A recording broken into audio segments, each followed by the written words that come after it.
informations que nous avons eues. En journée, nous avons eu une information venant de Côte d'Ivoire. Le docteur Goran Israël, c'est-à-dire que le leader du mouvement Le Revas, serait arrêté. Encore une arrestation en Côte d'Ivoire. Je parle de serait parce que nous avons eu l'information et de plus en plus, il se confirme. C'est-à-dire qu'il se confirme qu'il a été arrêté. Qui est ce monsieur? C'est un grand activiste de la cause des peuples autochtones, le peuple Achan. C'est-à-dire ces peuples autochtones d'Abidjan, c'est-à-dire que dans laquelle nous avons une composante sociologique, les Bidjans. Eh bien, vous savez que leurs terres va être confisquées. Au Fouet-Boigny, elle avait commencé. Laurent Gbagbo n'a pas tout à fait réglé la question. Ça, il faut le dire, n'a pas tout à fait réglé la question. Mais avec M. Ouattara, c'est devenu un problème. C'est-à-dire qu'il s'attaque à ces activistes. Donc, depuis 2 jours, personne ne sait. Nous sommes aujourd'hui le 3, je crois. Nous sommes le 4. Depuis 3 jours, personne ne sait où il se trouve. Est-ce qu'il est à la Maca? Est-ce qu'il est dans un lieu de tenue secret? Ben, nous interpellons.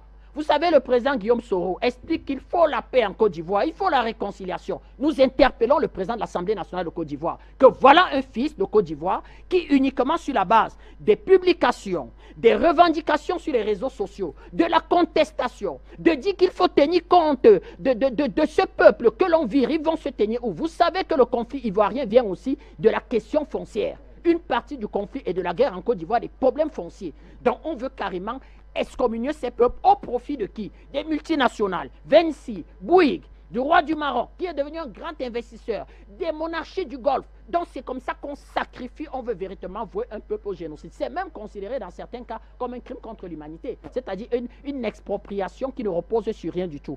Donc nous disons que nous sommes des aboyeurs, nous allons aboyer sur cette histoire jusqu'à ce que ne serait-ce qu'on ait de l'information, Bachir. Où se trouve ce monsieur? Que lui reproche-t-on? Voilà le pouvoir d'Abidjan, démocratie des démocraties qu'on va nous dire. Nous espérons que très rapidement, M. Goran Israël, leader du mouvement Le Revas, effectivement, on saura où il se trouve. Nous sommes en contact avec un certain nombre de personnes, ces responsables politiques. Ça tombe là, nous recevons, je crois même que je reçois un message là, nous n'allons pas lâcher l'affaire. Parce que je crois que ce n'est plus acceptable véritablement que certains, parce qu'ils ont le pouvoir, décident d'écraser un certain nombre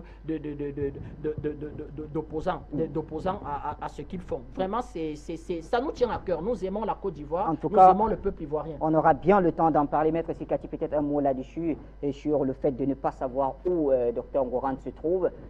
On est quand même dans une démocratie, il faut le dire. Si on prend la démocratie telle qu'elle est présentée, le fait de dénoncer un certain nombre de choses quand même est arrivé à ce qu'on arrête de manière, je vais les dire, arbitraire comme ça.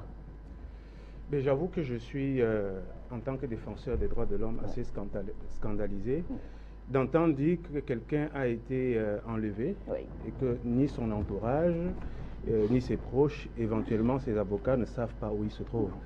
Bon, par rapport au discours qui est habituellement tenu par les nouveaux membres du régime qui dirigent la Côte d'Ivoire, j'avoue que je ne savais pas que pareil acte pouvait encore avoir lieu en Côte d'Ivoire.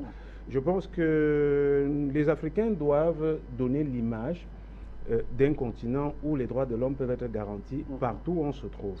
Aujourd'hui, on doit être capable d'accepter que des gens aient une opinion divergente, que des gens dénoncent des faits sans forcément être d'accord avec vous. Donc, vous ne devez pas chercher à tout prix que tous ceux qui sont en train de dénoncer un fait soient d'accord avec vous. Je pense que dans un contexte de démocratie, ceux qui assument le vocable de la démocratie, la défense des valeurs démocratiques, doivent comprendre aussi que les libertés individuelles constituent un pilier fondamental de la démocratie.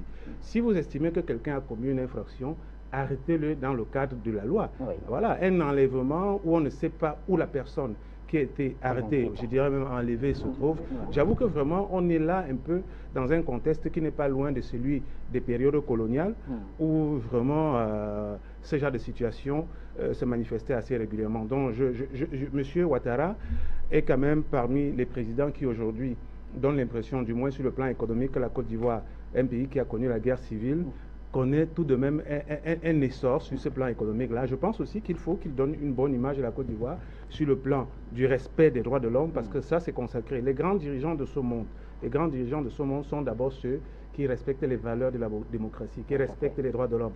Vous avez beau être un grand précurseur de l'économie, vous avez beau être un grand constructeur d'un pays gigantesque qui a beaucoup de richesses, si vous ne respectez pas les valeurs essentielles de l'humanité, au nombre desquelles les droits de l'homme, la liberté de dénoncer. Parce qu'il ne faut pas oublier une chose, dans une société de droit, si vous estimez que quelqu'un a dit quelque chose qui est faux, qui ne vous arrange pas, qui vous a diffamé. Oui. Mais je pense que la Côte d'Ivoire, c'est un pays qui a des institutions judiciaires.